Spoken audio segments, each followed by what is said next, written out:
নমস্কার বন্ধুরা, স্টোরিও Bangla audio story চ্যানেলের পক্ষ থেকে আপনাদের সবাইকে স্বাগত। আজ আপনাদের জন্য মোল্লা নাসিরুদ্দিনের একটি গল্প, পোশাকটি আমার। গল্প পাঠে শর্মিষ্ঠা, মোল্লা নাসিরুদ্দিনের চরিত্রে আমি গৌরব, জামাল সাহেবের চরিত্রে শানু। শুরু হচ্ছে আজকের গল্প, পোশাকটা আমার।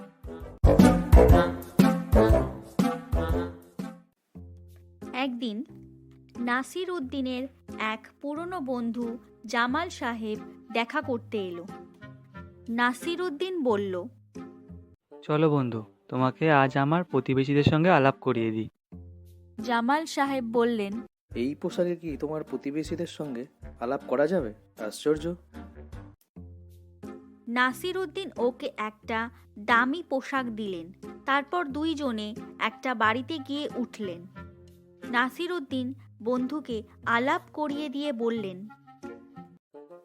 ইনি জামাল সাহেব, আমার বন্ধু। ইনি যে পোশাকটা পরেছেন সেটা কিন্তু আসলে আমার। এই কথা শুনে বন্ধু খুব রেগে গেল। বাড়ির বাইরে এসে নাসির উদ্দিনকে বলল,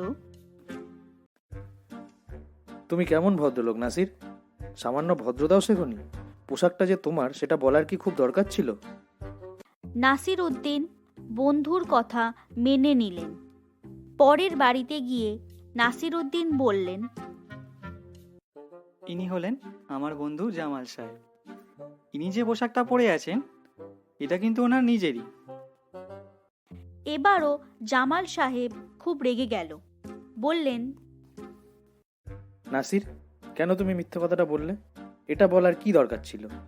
এই পোশাকটা সম্পর্কে তুমি আর কাউকে কোনো কথাই বলো না।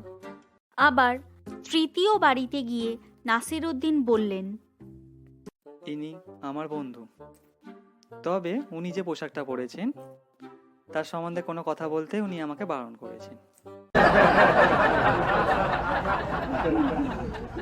আমাদের এই প্রচেষ্টাকে যদি আপনাদের ভালো লেগে থাকে তাহলে অবশ্যই চ্যানেলটিকে সাবস্ক্রাইব করুন এবং লাইক, শেয়ার, কমেন্ট করুন এবং আমাদের পাশে থাকুন।